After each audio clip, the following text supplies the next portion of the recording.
Assalamualaikum warahmatullahi wabarakatuh. Halo guys, kembali lagi bersama saya Bobby Heren. Hari ini kita akan kembali mengomentari video dari Pil Pahit yang berjudul Usah Kayak Nama Tampol Muka Sendiri Pakai Tangan Wahyudi. Kita akan langsung tonton videonya, besok akan kita komentari guys. Halo teman-teman, berjumpa lagi dengan saya Brother Pio. Masih melanjuti akan tanggapan pernyataan Bang K. Tepuk tangan buat Ustaz K. Dalam video live-nya di channel Ayah Sofia, Bang K membicarakan tanggapan dia tentang debat soal Yesaya 53. Kali ini Bang K mulai melakukan jurus bundir. Kenapa bundir? Nanti kita akan lihat. Sebelumnya, kita saksikan videonya berikut.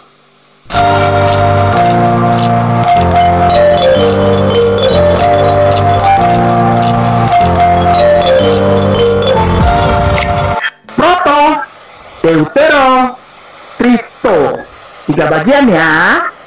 Nanti ya. Lalu apa untuk menguatkan umat Islam? Umat Islam agar dia sadar bahwa ketiga bagian kitab Yesaya ini tidak ada satupun yang menubuatkan Yesus sebagai soter atau juru selamat dan Mesias. Tidak ada. Itu aja. Ya. Barusan Bang K katakan bahwa dalam kitab Yesaya tidak ada nubuatan tentang Yesus sebagai juru selamat dan Mesias. Faktanya, dalam Targum Jonathan sangat jelas mengatakan bahwa Yesaya 53 berbicara tentang Mesias. Meskipun mereka tidak akui itu Yesus sebagai Mesiasnya. Fakta lainnya, dalam teks Yesaya 53 menunjukkan apa yang dialami oleh Mesias tersebut. Misalnya Yesaya 53 ayat 4. Namun penyakit kitalah yang ia tanggung, penderitaan kitalah yang ia tanggung. Kita anggap dia ditimpa, dipukul dan ditindas oleh Allah. Ayat 5. Namun ia terluka karena dosa-dosa kita, hancur karena kesalahan kita. Dia menanggung hukuman yang membuat kita utuh, dan oleh luka-lukanya kita menjadi sembuh. Ayat 6. Kita semua tersesat seperti domba, masing-masing menempuh jalannya sendiri. Dan Tuhan membalaskan kesalahan kita semua padanya. Jika mengikuti tafsiran para rabi Yahudi yang dipakai Donditan bahwa itu tentang sebuah bangsa, bukan Mesias. Pertanyaan kita adalah, kapan sebuah bangsa menanggung penderitaan bangsa lain? Lalu sejak kapan Israel terluka karena dosa-dosa orang lain? Sejak kapan Tuhan membalaskan kesalahan semua orang pada Israel? Begini ya. Kita lihat bisa jadi benarnya kenapa? Bukan saya benarkan Pil Pahit, maksudnya tuh gini. Coba kita bayangkan ya. Kita tahu ya, Yahudi itulah suatu nama yang ya semacam menjadi menjadi label yang buruk sekali. Karena bayangkan ya, Hitler sampai menggunakan nama Yahudi itu sebagai bahan bakar atau dalil untuk menyerang bangsa Israel. Itu Anda bayangkan ya. Nah, jadi setiap orang itu, banyak orang-orang itu yang tidak suka sama Israel ya. Bahkan banyak menentang, kalau Anda lihat di PBB ya sekarang ini banyak sekali menentang Israel kan. Gak setuju dengan apa langkah Israel. Israel tuh bisa berdiri sekarang itu kenapa? Karena mereka dibantu oleh dulu Inggris ya. Ingat dulu Inggris, di-backup oleh Inggris. Karena begitu, kalau baca sejarah akan lihat betapa piawainya para orang-orang Zionis ini ya, terutama orang-orang kayanya itu dengan hartanya, dengan pintarnya mereka membujuk kerajaan Inggris untuk membackup mereka. Gitu. Memang bagi mereka tuh cukup memegang kendali dunia melalui Inggris dulu dan sekarang Amerika. Jadi mereka tuh berlindung di balik ketiaknya negara besar gitu guys, negara adidaya. Jadi nggak perlu semuanya. Jadi Anda bayangkan di PW itu ya semuanya kalah. Kan ya, hanya dengan satu veto Amerika atau beberapa negara Eropa itu ratusan negara PBB yang kecil-kecil atau tidak sekuat Amerika dan beberapa negara Eropa itu kalah. Ya, meskipun votingnya menang, contoh lihatlah voting PBB itu, ya. Amerika tuh pegang kendali di situ, meskipun sedikit tapi dia dominan, guys. Suara ratusan dari negara-negara selain negara ya yang negara yang tidak mendukung Israel dan mendukung Palestina itu mental gara-gara vetonya Argentina, Argentina lagi, Amerika guys. Nah jadi sesungguhnya Israel itu kalau tidak ada ketiaknya Amerika, Israel itu sudah lama hancur. Ya. Dan bukti-bukti waktu dulu kan, waktu perang dunia itu kan Amerika itu terpecah kontestasinya. Makanya Hitler bisa membantu Yahudi kan.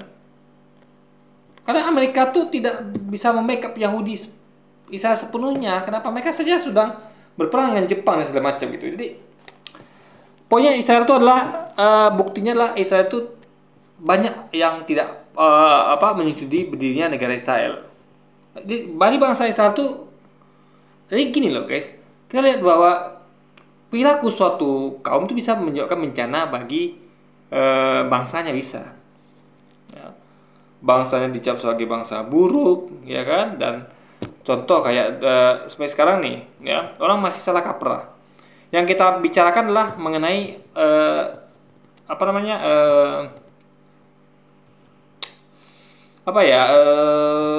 ideologi komunis yang itu banyak dianut oleh, yang pastinya ya dianut oleh Partai Komunis Cina, ya, Partai Komunis Tiongkok, ya, Partai Komunis Tiongkok RCC. Pemerintahannya kan memegang itu, meskipun katanya sistemnya sistem kapitalis, tetap aja dipimpin oleh orang-orang komunis guys di Cina situ.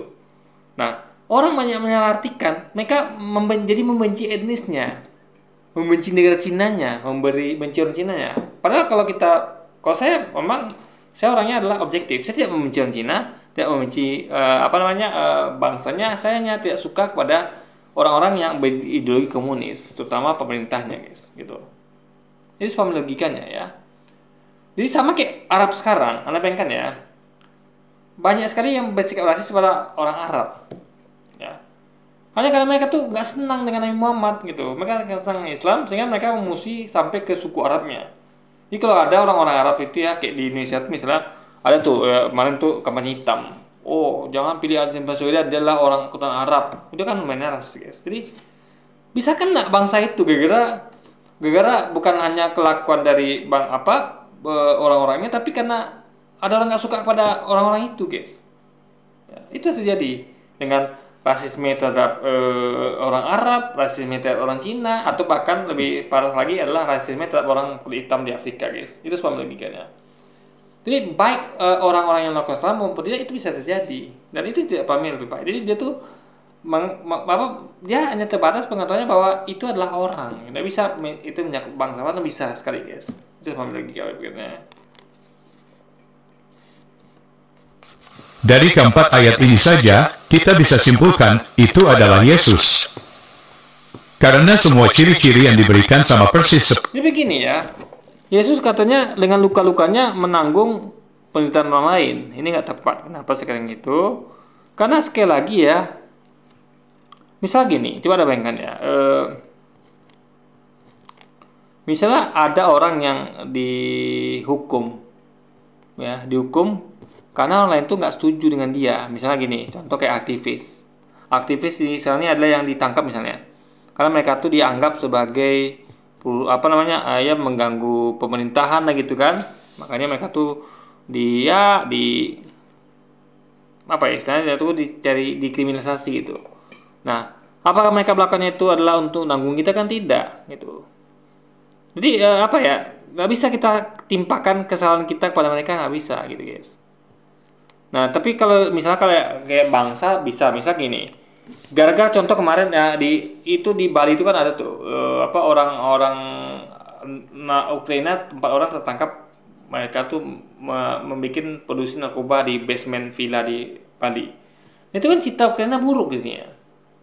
Ini bangsa itu bisa menanggung beban yang diperbuat oleh rakyatnya, oleh orang-orangnya. Makanya Anda bayangkan ya, ini kayak contoh kayak kita tahu di Thailand sana kan banyak banci gitu kan. Itu memperburuk citra Thailand. Orang taunya Thailand tuh ya banci, bencong gitu kan. Karena memang itu terkenal sekali gitu. Ya. Contoh misalnya kayak kita mengenal Malaysia waktu kemarin sibuk-sibuk masalah reok segala macam kan. Kita menilai bahwa Malaysia itu adalah bangsa yang plagiat. Jadi yang diperbuat oleh rakyatnya tuh menimpa bangsanya. Ini bangsanya menanggung akibat dari kelakuan warganya. Sebagai Indonesia, Biasanya suka jadi anarkis sepak bola, ya kan, kerusuhan lah segala macam. Itu yang menanggung bangsanya, bangsa kita jelek sama bangsa luar. Oh, Indonesia, bangsa Indonesia itulah bangsa yang suka rusuh pas bola, sepak bolanya nggak pernah kondusif, kan bangsanya kena gitu kan. Padahal itu adalah kelakuan yang dilakukan oleh oknum, tapi yang menanggung malu oleh bangsanya guys. Itu suami logikanya ya. Jadi ini masuk akal sekali apa yang disampaikan oleh Lolita dan lainnya itu, tapi tidak sampai situ logikanya gitu kan. Seperti yang Yesus alami.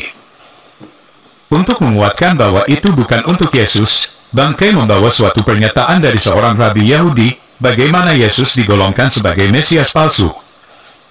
Berikut videonya. Pemirsa lihat tuh, false Messiah. Karena Yahudi pun tidak menerima Yesus. Kalau ada Yahudi menerima Yesus, itu pastilah bukan dari rabi Yahudi. Artinya mereka tuh, karena gini guys ya, Anda tahu ya, kalau rabi Yahudi yang asli, itu mereka udah punya sifat arogansi yang tinggi. Karena mereka tuh menganggap mereka adalah bangsa yang disayang Tuhan. Padahal itu dulu. Sebelum mereka melakukan banyak kejahatan. Mereka membunuh para nabi, misalnya para nabi, bahkan termasuk Yesus yang mereka ingin juga melakukan seperti itu melalui tangan-tangan kotornya orang Romawi. Jadi itu sudah jelas sekali bagaimana mereka tuh udah banyak kali maksiatnya terhadap Tuhan. Bahasa utusannya dilakukan seperti itu ya kan, bukan 1-2 utusan tapi cukup banyak gitu guys. Nah, itu di durhakanya Yahudi udah kelewatan gitu guys. Ketalia sudah di mereka tuh siapa mengaku Yesus sebagai Mesias atau apapun lah itu kan, ya kan. Makanya yang masuk ke situ adalah Yahudi yang tidak ekstrem seperti para Yahudi. Yahudi itu ekstrem itu ya.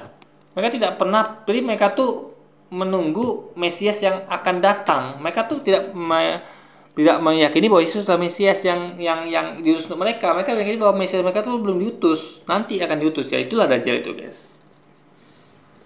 Aja di situ ada siapa aja.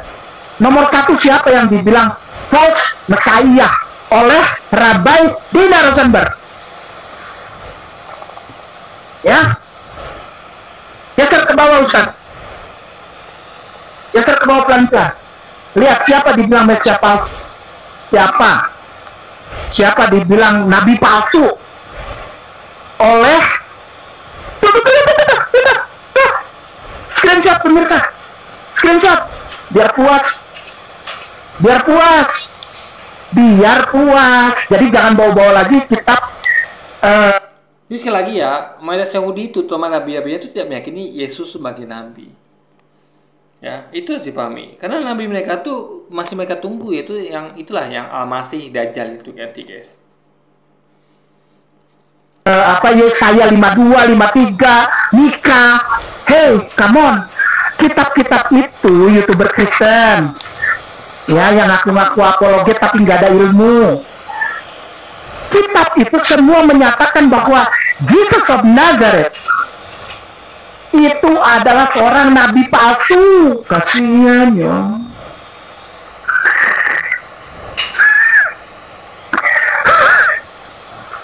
Ya kenapa gitu logikanya? Walaupun itu nggak benar ya. Selagi nabi palsu itu bukan Yesus, tapi yang datang setelah Yesus, yaitu bukan Nabi Muhammad juga. Tapi mereka ini adalah penyamar si domba. Jadi Yesus katakan ciri nabi palsu itulah mereka datang kepadamu nyamar si domba. Yang nyamar si domba ada tahu siapa maksudnya kan? Dan bukan 1, 2. Jadi ada yang ngaku-ngaku sebagai pengikut Yesus, sebagai domba, tapi sebenarnya tidak. Itulah orang-orang yang merusak ajaran Yesus itu, ya. Ya Paulus dan kawan-kawannya guys yang beraliran Trinitas itu. Karena dulunya awalnya itu tidak ada Trinitas. Yang adalah Unitarian. Itu yang dipimpin oleh Arius dan kawan. Itu murni ajaran Yesus. Baru kemudian ada backing dari kekuasaan Romawi, barulah muncul kaum-kaum Trinitas dan menggilas kaum Unitarian sehingga mereka tuh bisa leluasa mendakwakan ajaran Trinitasnya guys. Itu sama logikanya. Itu bagian sejarah yang tidak boleh kita lupakan, harus kita pahami guys. Ya Allah, kasihan. Beneran asli kasihan. Udah ya. Terusin jangan marah ya. Jangan marah ya. Aduh, kayak nama takut. Bagaimana takut orang gua tahu semua ini? Yang takut lu yang nggak tahu. Ntar gua bongkar gitu kan ya. Ya nggak? Sebetulnya yang takut lu ini, YouTuber Kristen penghujat Islam. Takut nih dibongkar nih ya. Oh, baru sadar malam ini. Oh. Kita sudah dengarkan bersama bagaimana Bante merasa kasihan kepada orang Kristen karena seorang rabi Yahudi menggolongkan Yesus sebagai nabi palsu atau Mesias palsu. Disinilah bagian bundir dari Bante. Karena jika Jadi ini adalah sejarah yang berulang, ya. Sekarang ada, dulu juga ada. Jadi Anda tahu rangkaian, coba ada pahami ya, rangkaian kejadian kenapa Yesus itu selalu dibully, diuber-uber, lempari batu, diserang oleh para rabi Yahudi. Karena itu tadi mereka menganggap Yesus itu adalah nabi palsu. Tapi mereka tuh belum datang. Siapa itu? Itu Dajjal nanti. Ya. Padahal sungguh Yesuslah nabi yang susu mereka, tapi mereka tidak mengakui itu. Nah, itulah fakta sejarah. Ya, itu terjadi dan sekarang berulang lagi. Ya, bahwa memang ada orang-orang Yahudi yang meyakini seperti itu dan memang bukan satu dua tapi jamak, guys. Karena makanya mereka tuh jadi Anda bayangkan ya, mereka tuh tidak pernah menerima Yesus sampai sekarang. Yang menerima Yesus hanya umat Islam. Kita menerima dia sebagai posisinya itu sebagai nabi. Orang Yahudi tidak menerima Yesus. Maksud saya bukan ngomong sebagai orang Yahudinya, tapi orang-orang yang beragama Yahudinya, guys. Karena Yahudi ada dua, ya, bangsa Yahudi dengan agama Yahudi. Orang beragama Yahudi tidak mengakui Yesus, ya. Kita masih percaya Yesus, kita mengakui Yesus cuma sebagai nabi yang memang itu yang dia dikasih keterangan pada kita di Alkitab, yes. Dan juga di Quran tentunya itu kan. Bante jujur membaca sumber yang dia kutip dalam Saveria, justru akan mempermalukan dirinya sendiri dan Islam. Kalau teman-teman lihat, saya membuka sumber yang sama seperti yang dibuka Bangke. Judulnya Mesias Palsu, ditulis oleh Rabbi Dina Rosenberg. Mesias palsu yang pertama adalah Yesus dari Nazaret. Melihat ini Bante langsung jingkrak-jingkrak sambil mengolok-olok orang Kristen.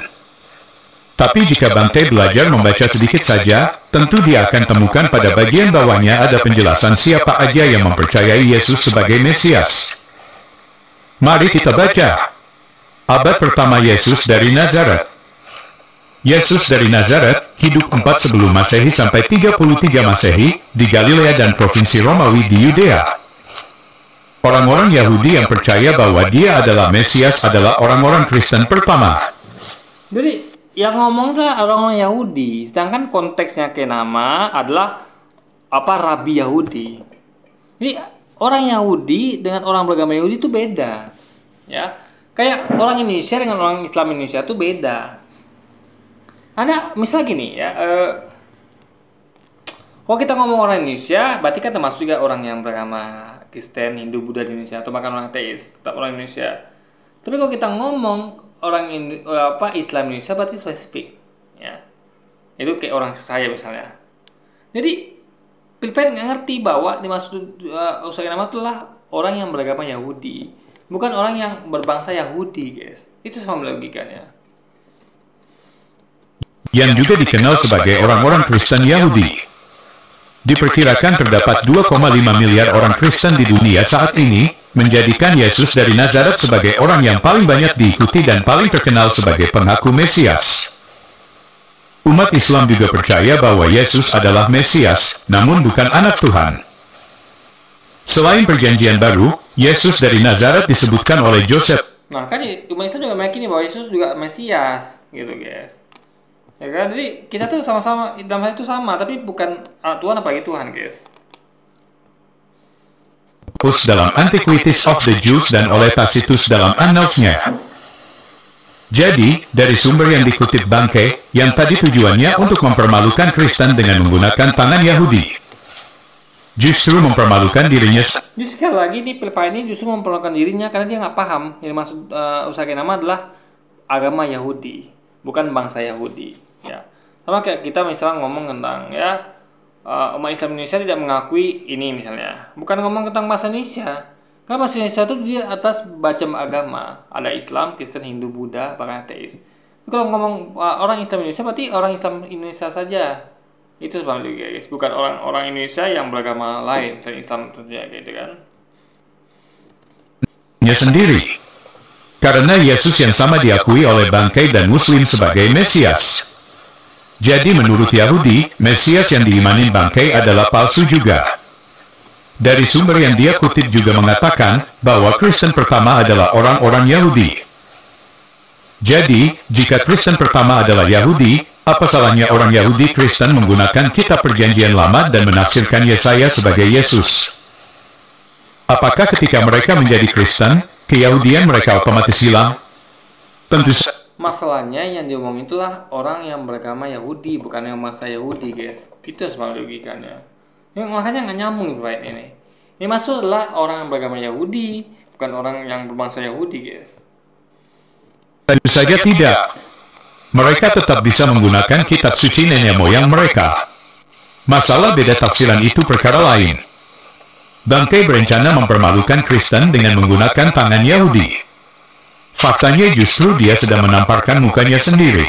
Siapa dibilang nabi palsu oleh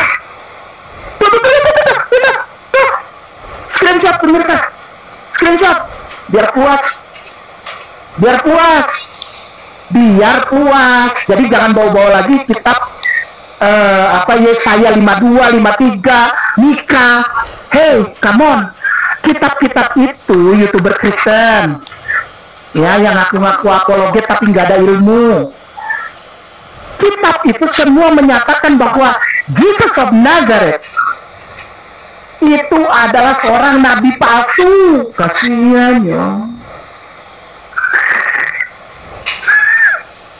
Ini kan kita mengetahui bahwa kitab itu kan diambil dari kitabnya agama Yahudi, ya.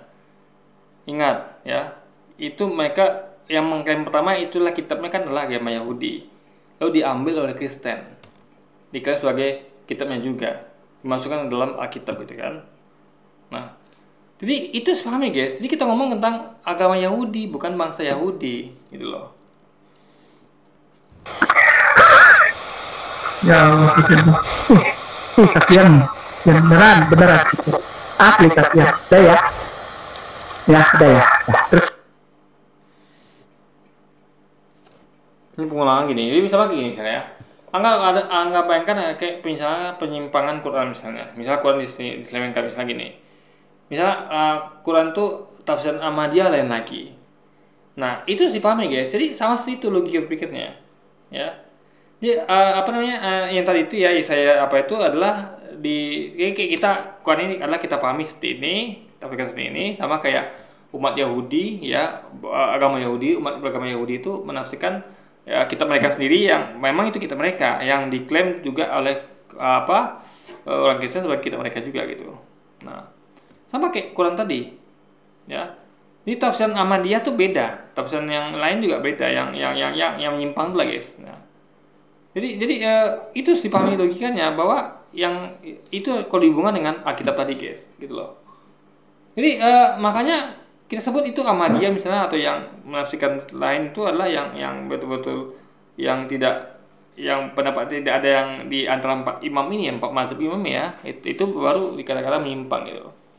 Nah, intinya sama seperti yang terjadi pada ini ya. Tafsiran orang-orang yang memegang di awal ini kisah itu adalah pegang oleh orang-orang beragama Yahudi awalnya ya, lalu dipakai oleh Kristen. Jadi tafsiran mereka beda, kita bersama tafsirkan beda guys.